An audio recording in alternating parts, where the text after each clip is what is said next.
Hello everyone, जय हिंद दोस्तों। आपके अपने यूट्यूब चैनल जीएस पाठशाला बाय एन तुषार में आप सभी का हार्दिक स्वागत है। जैसा कि हमने आपसे वादा किया था कि हम फिजिक्स के सारे चैप्टर को कंप्लीट करेंगे।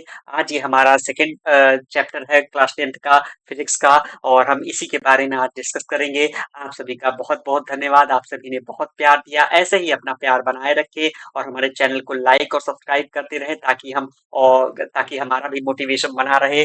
और आपसे उम्मीद करते हैं कि हमारे चैनल को आप शेयर करते रहे होंगे, और जितना हो सके आप शेयर करिएगा ताकि और भी लोगों से कनेक्ट हो सके। और ऐसे ही अपना प्यार बनाए रखें। जो भी क्वेरी हो आप कमेंट बॉक्स में कमेंट कर सकते हैं। हम पूरी कोशिश करेंगे आपके क्वेरी को, आपकी प्रॉब्लम को सॉल्व करने की। चलिए बिना देर किए हुए हम स्टार्ट करते हैं अपना चैप्टर आज का। आज आज हमारा बहुत ही इंटरेस्टिंग चैप्टर है ह्यूमन आई के बारे में। आज हम अपने आँखों के बारे में जानेंगे कि हमारी आँखों में क्या-क्या फीचर्स हैं, क्या-क्या कह सकते हैं कि उसके पार्ट्स हैं जिसके बारे में हम डिस्कस करेंगे। और ये वीडियो सभी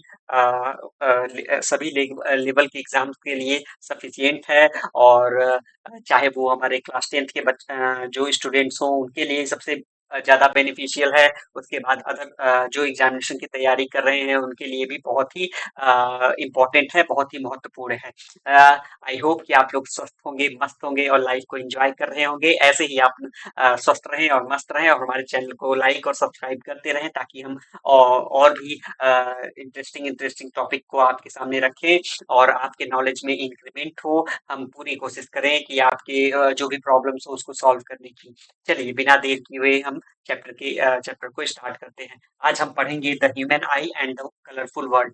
हमारी आंखें ये हमारे सेंसिटिव ऑर्गन्स है, जो सेंस ऑर्गन्स के पार्ट है ये। और सबसे बेहतरीन पार्ट है क्योंकि हम आँखों से ही ये अपनी पूरी दुनिया को देख सकते हैं, जो भी चीज़ें हैं हमारे इर्द-गिर्द। और ये बेहतरीन दुनिया कितनी वंडरफुल है, कितनी कलरफुल है, इसके बारे में भी हम इन सब सारी चीज़ों को हम देख सकते हैं। और यही हमारा सबसे इम्पोर्टेंट ऑर्गन है, जो कि भगवान के द्वारा दिया गया ये गिफ्ट है हम लोगों को।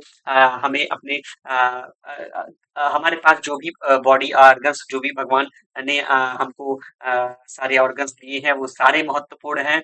और आँख तो सबसे ज़्यादा प्रीशियस है क्योंकि बिना इसके तो सारा जीवन अंधकार है। आप चीज़ों को महसूस कर सकते हैं, छू सकते हैं, लेकिन बिना आँखों के आप देख नहीं सकते। और जब आप देख नहीं पाएँगे तो उस चीज़ों के बारे में हम जान नहीं पाएँगे। और वो कितनी प्यारी चीज़ें हैं, कितना प्यारा हमारा ये देश है, कितना प्यारा हमारा ये विश्व है, कितनी प्यारी दुनिया है, इसके बारे में भी इन सब सारी चीज़ों को हम अपनी आँखों के थ्रू ही देख सकते हैं। चलिए, जैसा कि हमने प्रीवियस चैप्टर में लाइट के बारे में डिस्कस किया था, लाइट एक भूमिका तैयार करता है इस चैप्टर के पर्सपेक्टिव में। तो हम उसी के बारे में देखते हैं। जैसा कि हमने पढ़ा था पिछले चैप्टर में, refraction of light by lenses के थ्रू क्या-क्या रिफ्रैक्शन है उसके बारे में हम लोगों ने डिस्कस किया था। और आज वही हम देख रहे हैं। ठीक है दोस्तों।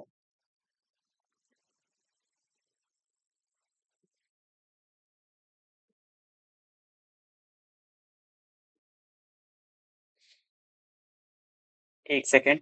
हाँ, चलिए। तो जैसा कि हमने रिफ्रैक्शन ऑफ लाइट में पढ़ा था, जो भी रिफ्रैक्शन ऑफ लाइट हुआ था थ्रू बाय लेंसेज के थ्रू, और उसके इमेज के नेचर के बारे में पढ़ा था, पोजीशन के बारे में पढ़ा था, उसके साइज के बारे में पढ़ा था। ये सारी चीजें हमने डिस्कस कर लिया था पिछले लेक्चर में। आपको सबसे पहले पिछला वाला लेक्चर जरूर देखना चाहिए क्योंकि वो पूरा बेस क्लियर करता है, बेस बनाता है हमारे इस एक सेकेंड, आज पता नहीं क्या। चलिए कोई बात नहीं, थोड़ा सा इशू हो रहा है, इसके लिए हम क्षमा चाहते हैं। हाँ, तो वो हमारा बेस तैयार कर रहा था ताकि ये हम अपने ह्यूमन आई के बारे में पढ़ सकें। क्योंकि इसमें कुछ डिफेक्ट्स भी ऐसा भाई आफ्टर सम टाइम क्या होता है कि कुछ लोगों में, कुछ पर्सन्स में आई विजन में प्रॉब्लम आने लगती हैं। किसी को चीजें कम दिखाई देती हैं, किसी को ये भी होता है कि नजदीक की चीजें दिखाई दें या दूर की चीजें दिखाई दें। तो ये सब डिफरेंसेस आते हैं आफ्टर सम टाइम, एज के अकॉर्डिंग भी हमारे आई लेंसेज पे इफेक्ट पड़ता है। वो सारी चीजें हम डिस्कस करेंगे, ठीक है दोस्तों। तो ये बहुत ही इंटरेस्टिंग टॉपिक है, इसके बारे में हम डिस्कस कर रहे हैं। Human eye uses light and enables us to see an object around us. Human eyes के थ्रू ही जो भी ऑब्जेक्ट हमारे इर्द गिर्द है हम उन्हें अपनी आंखों से देख सकते हैं, जब भी उन पे लाइट पड़ती है। भाई लाइट तो सबसे मोस्ट इंपॉर्टेंट पार्ट है। लाइट किसी ऑब्जेक्ट पे पड़ेगी, उसके बाद रिफ्लेक्ट या रिफ्रैक्ट होने पर भी हमको दिखाई देगी, लेकिन देखने का कार्य कौन कर रहा है? हमारी आंखें कर रही हैं। जब हमारे पास आंखें हैं तो यही हम अपनी आंखों से ही चीजों को देख सकते हैं। भाई ये तो दोनों चीजें बहुत ही अनिवार्य हैं, ठीक है दोस्तों, बहुत ही एसेंशियल है। तो it has a lens in its structure. What is the function of the lens in a human eye? इसके बारे में क्या फंक्शन है, और लेंस जो भी स्पेक्टिकल्स में यूज करते हैं, कैसे वो हमारे डिफेक्ट को दूर करते हैं, उनके बारे में भी डिस्कस करेंगे, ठीक है दोस्तों। हाँ, और भी आगे हम डिस्कस करेंगे रेनबो फॉर्मेशन कैसे होता है, स्प्लिटिंग ऑफ व्हाइट लाइट कैसे स्प्लिट करती है, और जो ब्लू कलर स्काई का ब्लू कलर है वो किस वजह से होता है, सारी चीजें डिस्कस करेंगे। ये सब एक फिनोमेना है, और किसकी वजह से होता है वो सारी चीजें हम देखेंगे दोस्तों, ठीक है दोस्तों। चलिए, बिना देर किए हुए है आते हैं अपने टॉपिक पे, द ह्यूमन। ह्यूमन आई यहाँ पर आप देख सकते हैं फिगर के माध्यम से, जो पिक्चर्स यहाँ बना है ये हमारा ये हमारा आई का क्या है, पूरा फिगर बना है, ठीक है। साइड से हम देखते हैं, साइड से जब हम देखेंगे तो इस टाइप का हमारा क्या दिखता है, हमारी आंखें दिखती है। जो ये आंखें हैं, इसको अगर बाहर ये तो आप लैब में है या कोई पर्सन डेड हो जाता है तो हम उसको निकाल के देख सकते हैं, वहां पर आपको दिखाते हैं डॉक्टर्स मेडिकल फील्ड में। तो ऐसे में हम देख सकते हैं कि जो भी आई बॉल है वो एज अ एक बॉल की तरह है, ये हमारा बॉल है, बिल्कुल ठीक है दोस्तों। तो ये हमारा बॉल है जिसका जो हम कह सकते हैं जो डायमीटर है वो लगभग 2.3 सेंटीमीटर है। इसका डायमीटर अगर यहाँ से मेजर किया जाए तो इसका डायमीटर क्या है, 2.3 सेंटीमीटर के बराबर होता है।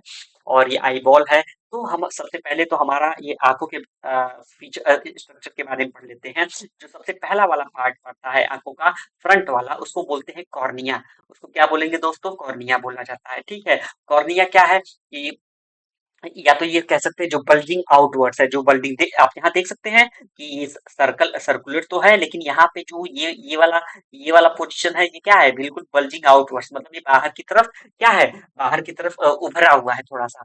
तो इसको बोलते हैं कॉर्निया, ठीक है दोस्तों। तो human I is one of the most, ये तो मैंने बता दिया कि सबसे मोस्ट वैल्यूएबल और सेंसिटिव ऑर्गन्स हैं, सेंस ऑर्गन्स, ठीक है। और इसी की वजह से हम वंडरफुल वर्ल्ड को देख सकते हैं, या कलरफुल वर्ल्ड जो जो भी इर्द गिर्द हमारे सराउंडिंग है उनको देख सकते हैं।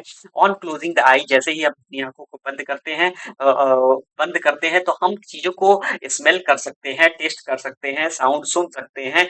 बट ये इम्पॉसिबल है कि हम चीजों को अपने आंख बंद मतलब आईज अगर क्लोज करें तो हम चीजों में डिफरेंशिएट कर सकें कि ये किस कलर का है, या किस रंग का ये है। जो भी चीजें हमारे अगल बगल है, हमारा क्लोथ किस रंग का है जो कपड़े पहनते हैं, या रूम में जो पेंट वॉल पे लगा है वो किस रंग का है, ये सारी चीजें नहीं देख सकते हैं। तो इसलिए हमारा सबसे मोस्ट इम्पोर्टेंट ये पार्ट हो जाता है ह्यूमन बीइंग का, ठीक है दोस्तों। हमारा ह्यूमन जो आई है वो एज अ कैमरे की तरह बिहेव करता है। मतलब कैमरा क्या है कि भाई किसी का पिक्चर क्लिक कर दे और उसका इमेज हमारी आंखों में बन जाए। तो वही सिस्टम इसका सेम प्रोसेस है कि कोई भी लाइट किसी ऑब्जेक्ट पे रिफ्लेक्ट होती है और उसके बाद हमारी आंखों में जाती है, तो आंखों में हमारा लेंस के थ्रू इमेज का फॉर्मेशन हो जाता है, और उसको ऑप्टिक नर्व के थ्रू हमारे ब्रेन को पहुंचाया जाता है। ब्रेन सिग्नल उसको रिवर्स करके फिर हमको ट्रांसमिट करता है, जिससे हमको पता चलता है कि ये ऑब्जेक्ट ऐसा है, ये ऑब्जेक्ट इस तरीके से दिखता है, ठीक है दोस्तों। हम डिस्कस कर लेंगे अभी इसके बारे में, ये हमने ओवरव्यू बता दिया आपको कि क्या क्या है।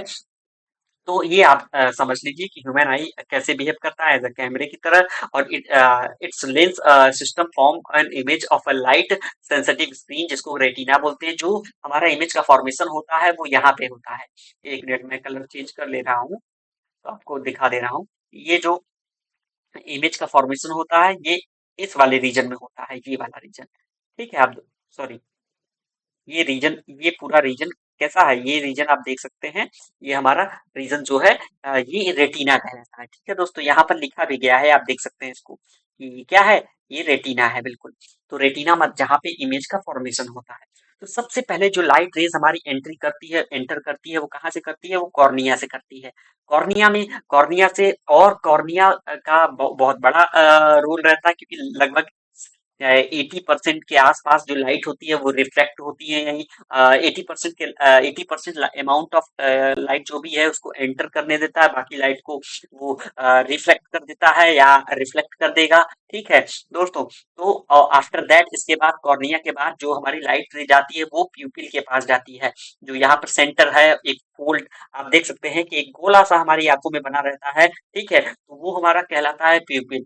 प्यूपिल में, प्यूपिल में डिसाइड करता है कितना अमाउंट ऑफ लाइट आना चाहिए, कितना अमाउंट ऑफ लाइट नहीं आना चाहिए। जैसे कि मान लीजिए कभी आप अंधेरे में हैं, अचानक बाहर आपको रोशनी, काफी तेज रोशनी में, लाइट ब्राइटनेस में ले आए, तो हमारी आंखें क्या हो जाती, थोड़ी सी उनपे कह सकते हैं चौक जाती है, या ये कह सकते हैं कि बिल्कुल बिल्कुल ऐसे झिलमिलाने लगती है, ताकि वो एडजस्ट करती है, वो अपने अमाउंट ऑफ लाइट को जितना उनको चाहिए होता है उसके अकॉर्डिंग वो धीरे धीरे विद इन 2 सेकेंड, 3 सेकेंड या 1 सेकेंड में वो क्या कर देती है, वो उस चीज को क्या करती हैं, वो जितना उनको अमाउंट ऑफ लाइट चाहिए होता है उतना वो एंटर करने देती है। ठीक है दोस्तों, तो प्यूपिल का काम क्या है, यही। और उसको उसमें जो हेल्प करता है वो हमारा आइरिस करता है। आइरिस क्या है, बिल्कुल एज अ शटर की तरह काम करता है, कि कितना अमाउंट ऑफ लाइट, वही कितना अमाउंट ऑफ लाइट आना चाहिए, कितना नहीं आना चाहिए, वो हमारा आइरिस क्लियर करेगा। ठीक है दोस्तों, आइरिस क्या हो जाता है, वो कहते हैं ना एज अ शटर की तरह, शटर क्या होता है, बंद हो जाता है फिर ओपन हो जाता है। तो अगर हमको लेस अमाउंट ऑफ लाइट चाहिए तो क्या हो जाएगा, क्लोज, मतलब उतना ही क्लोज हो जाएगा ताकि जितना लाइट रेज उसमें एंटर कर पाए। और अगर ज्यादा अमाउंट ऑफ लाइट रेज चाहिए तो वो क्या हो जाएगा, थोड़ा सा और ओपन हो जाएगा ताकि वो ज्यादा अमाउंट ऑफ लाइट क्या कर एंटर कर जाए। ठीक है, तो यहाँ पर दोस्तों मैं बता रहा हूँ कि light enters the I through a thin membrane. मैंने बता ही दिया कि थिन मेम्ब्रेन के थ्रू यहाँ पे जो पास करता है वो हमारा जो कॉर्निया है वो बहुत ही पतली झिल्ली का होता है, थिन मेम्ब्रेन, और उसी से लाइट रेज पास करती है। ये transparent bulge on the front surface of the eye ball, मैंने बता ही दिया था कि फ्रंट पे है, सबसे पहले यही पड़ता है। आई बॉल लगभग 2.3 सेंटीमीटर, ये भी आपसे डिस्कस कर दिया है हमने। और most of the diffraction of light rays entering the eye occurs at the outer surface of the cornea। बहुत सारी जो लाइट रेज हैं वो ज्यादातर कॉर्निया के आउटर सरफेस पे ही रिफ्लेक्ट हो जाती है। ठीक है दोस्तों, द क्रिस्टलाइन लेंस, हम भगवान के द्वारा हमको दिया गया है ये क्रिस्टलाइन लेंस, जो कि किस टाइप का है, कॉन्वेक्स लेंस जैसा बिहेव करता है। ठीक है दोस्तों, कॉन्वेक्स लेंस ही है। और the crystalline lens only provides the final adjustment of a focal length required to focus the object at different distances on the retina. वो डिपेंड करता है कि मतलब जिस टाइप का हमारा क्या है कि फोकल लेंथ को एडजस्ट करने में भी ये काफी इसका महत्वपूर्ण रोल रहता है। We find structure called iris, हमने यहाँ देखा कि हमारे पास आइरिस है जो कि बिहाइंड द कॉर्निया है, कॉर्निया के पीछे, वही मैंने बताया कि आइरिस कैसा बिहेव, आइरिस क्या है, एक स्वेटर जैसा बिहेव करता है। Iris is a dark muscular diaphragm that controls the size of the people, people के साइज को कंट्रोल करेगा, तभी तो वो क्लियर करेगा कि कितना अमाउंट ऑफ लाइट एंटर करना चाहिए, कितना नहीं करना चाहिए। ठीक है दोस्तों, पीपल क्या करता है, पीपल रेगुलेट करता है एंड कंट्रोल करता है कि अमाउंट ऑफ लाइट, कितना अमाउंट ऑफ लाइट उसकी आंखों में जाना चाहिए। द आई लेंस, जो आई लेंस है वो कैसा इमेज फॉर्म करता है, मैंने बता दिया कि कॉन्वेक्स कैसा लेंस इमेज, कैसा इमेज फॉर्म करता है, रियल और इन्वर्टेड। ठीक है दोस्तों, तो रेटिना पे हमारा इमेज फॉर्मेशन होगा, फिर रेटिना क्या करता है कि बहुत सारे लाइट सेंसिटिव सेल्स हैं, वो light sensitive cells get activated हो जाएंगे, illuminance and generate electrical signal को जनरेट करने लगेंगे, और these signals are send to brain, कहाँ पर चले जाएंगे, ब्रेन के पास, और किसके थ्रू, ऑप्टिकल नर्व के थ्रू। ऑप्टिकल नर्व कहाँ है दोस्तों, यही हमारा ऑप्टिकल नर्व है। ठीक है, ये वाला पोर्शन, एक मिनट, आप में ये वाला जो पोर्शन है ये ऑप्टिकल नर्व है। ठीक है, इसके थ्रू जो भी सिग्नल्स है वो ब्रेन के पास चले जाएंगे, फिर ब्रेन वहां से क्या करेगा, वहां से ब्रेन ट्रांसमिट करेगा। These signals are sent sent to the brain by the optical nerve, और the brain interpret this signals, जो भी इसको पहचानेगा, and finally process the information so that we perceive object as they are.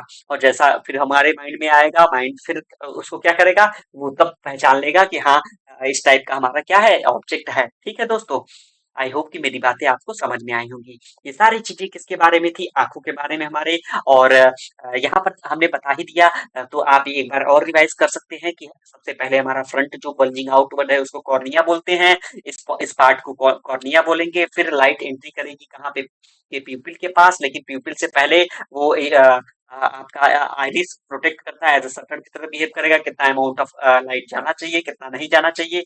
तो वो iris iris decide करेगा। फिर after हमारा लाइट कहाँ पे एंटर करेगा, फिर हमारे क्रिस्टलाइन लेंस पे, जिसको आप कह सकते हैं कॉन्वेक्स लेंस। ठीक है दोस्तों, और ये जो इसके बीच में हमारे लेंस और कॉर्निया के बीच में जो लिक्विड पाया जाता है उसको बोलते हैं एक्वस ह्यूमर। याद रखिएगा ये टॉपिक।